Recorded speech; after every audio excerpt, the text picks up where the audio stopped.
The stellar drift was a massive trading hub, a floating city among the stars where dozens of alien species conducted business in the neutral zones between their territories. James wiped grease from his calloused hands as he emerged from beneath. A Zephyrian transport's engine bay, another repair complete. As the only human mechanic on the station, he'd built quite a reputation over the past 2 years, not just for his technical skills, but for his peculiar habit of treating everyone with the same respectful courtesy, regardless of their species. Another satisfied customer, he muttered to himself, watching the 6-armed Zephyrian pilot inspect his work with all 3 of his eye stalks. The alien chittered approvingly before transferring credits to James's account, along with a generous tip. After securing his tools, James made his way to the Nexus Cantina, the station's most popular eatery. It was his daily ritual: grab a meal, decompress, and chat with Mino, the Catherian waitress who always seemed to brighten his day. Her people were humanoid but distinctly alien, translucent blue skin that shimmered like water, large silver eyes, and delicate features that seemed almost ethereal. Most species found Catherians unremarkable, servants at best, which James had never understood. But as he entered the cantina, someone else approached his usual table. A hulking Bracari, male with scaled green skin and tusks jutting from his lower jaw. "Where's Mino?" James asked, sliding into his regular booth. The Bracari server grunted. "Gone. Fired yesterday." James's fork stopped halfway to his mouth. "Fired? Why?" "Ask management," the server replied with obvious disinterest before lumbering away. Something cold settled in James's stomach. He abandoned his meal and headed straight for the cantina's back office, where he found Gorthak, the hegemony administrator who ran the establishment. The massive insectoid creature's mandibles clicked irritably when James entered. "Human, what do you want?" "I want to know why Mino was fired." Gorthak's compound eyes fixed on him. "Personnel matters are confidential. She was the best server you had. She was adequate. However, she violated protocol by providing unauthorized assistance to customers. Such behavior undermines proper hierarchies and cannot be tolerated." James felt his jaw clench. "What unauthorized assistance?" "Last week, she helped you access restricted technical databases when you were working on that hegemony cruiser.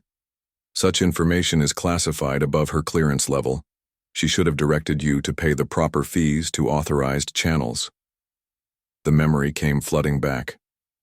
James had been struggling with an unfamiliar hegemony engine configuration, and Mino had quietly mentioned that her cousin worked in data management and could help. Within an hour, James had the technical specifications he needed, completing the repair that had been plaguing him for days. He'd thought nothing of it, just friends helping friends. "She was trying to help me do my job better," James said. "She was violating established protocols. Catherians must learn their place in the galactic order." Something dangerous flashed in James's eyes. Their place? Indeed. Each species has its role. Catherians are suitable for service positions: cleaning, food preparation, basic labor. They are not meant to involve themselves in technical or administrative matters above their station. The human should understand this concept well. James was quiet for a long moment. Too quiet. "Where is she now?" "Departed on the morning transport to the Catherian colonies. She will find work more appropriate to her kind there." James nodded slowly and left without another word. Over the next 3 days, strange things began happening aboard the stellar drift. The main environmental system started experiencing mysterious fluctuations. Gravity generators developed intermittent faults. The station's defensive grid began running diagnostic cycles at random intervals, causing brief but alarming power fluctuations throughout the commercial sectors. Gorthak summoned James to his office on the 4th day.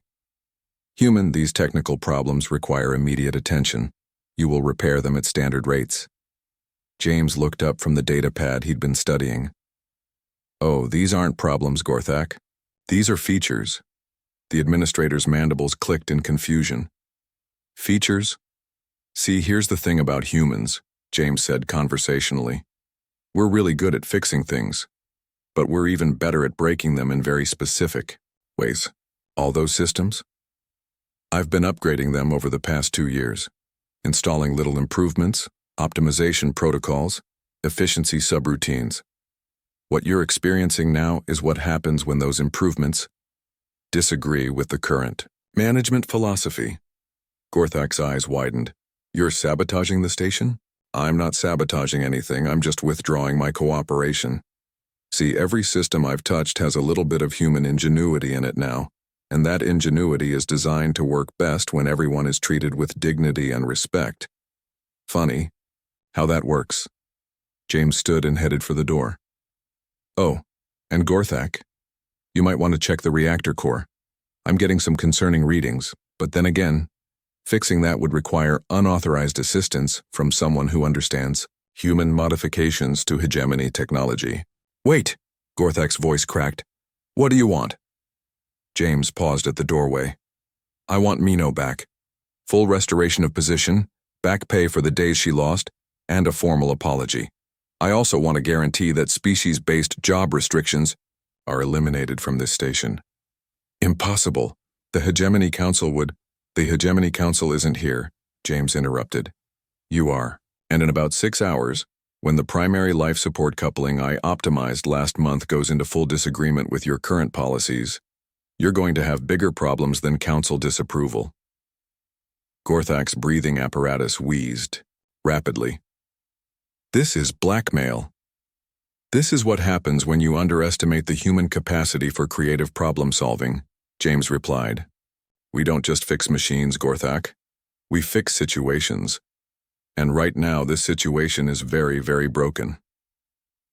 2 days later, Mino returned to the stellar drift. She found James in his workshop calibrating a plasma torch.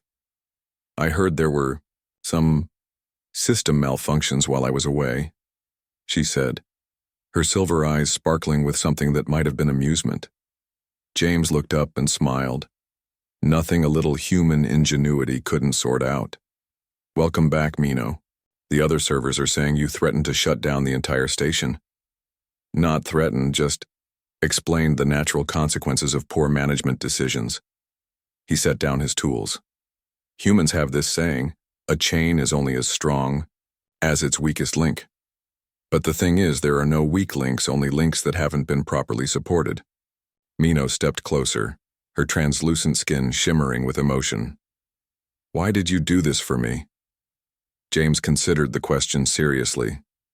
Because that's what humans do. We look out for each other. All of us. Species doesn't matter. Background doesn't matter. What matters is that you're good people doing good work, and nobody should be punished for kindness. As if on cue, the station's intercom crackled to life. Gorthak's voice, considerably more humble than before, announced new station policies regarding equal employment opportunities for all species. Mino laughed, the sound like silver bells in the recycled air. Human ingenuity, indeed. Just wait until you see what we can accomplish when we work together, James replied, and got back to work.